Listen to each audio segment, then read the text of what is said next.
2021 alone, over 100,000 people died of opioid overdoses. Overdose deaths remain high across the country. New numbers from the CDC show a startling increase in the number of opioid overdoses. America's opioid crisis shows no signs of abating.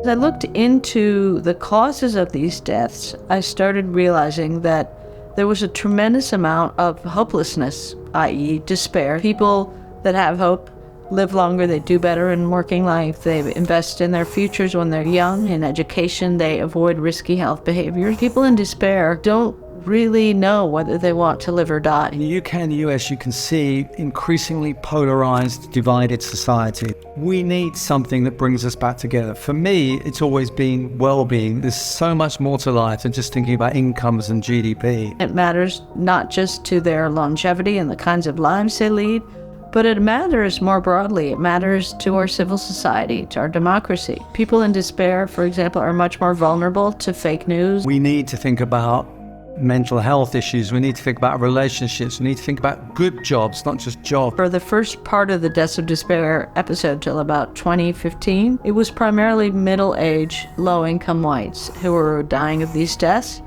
because, as we know, the white working class manufacturing jobs have all declined. Same in the UK, that there are people living in kind of what I'd call left behind places where the prospects are bleak. The lack of hope among declining white communities and populations, and the incredible, in fact almost surprising levels of hope among minority populations who are traditionally more deprived, who've had to face injustice, discrimination, all sorts of things. And one of the things I noticed, and I write about it in chapter 4 of the book with my high school graduates that I interviewed, was that even though it was harder for them to get to college, the African American respondents were much more hopeful about trying to go to college. There may be a greater level of happiness even though you don't have as much. So that was Carol's research.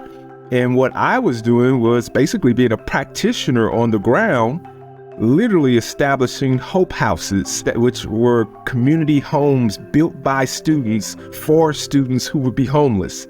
My system was the incubator of experimenting with things such as the well-being matrix, leading to policy decisions that would lead to a better overall, more meaningful, healthy life. The Santa Monica Initiative, led by Julie Rusk, was the first municipal experiment in the United States to actually implement a municipal-wide well-being index and to use people's reports of their well-being or ill-being as a basis for framing policy priorities. While people do understand some of the basic operational functions of municipal government, there's also a longing to really make sure that we're all able to live a good life. And that's essentially what this is about.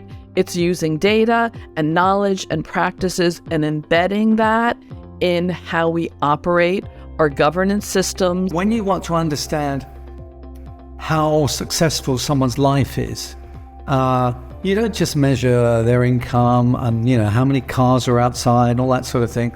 You actually want to ask them, how do you feel about your life? Are you satisfied with it? Is it worthwhile? Do you think it's going to get better?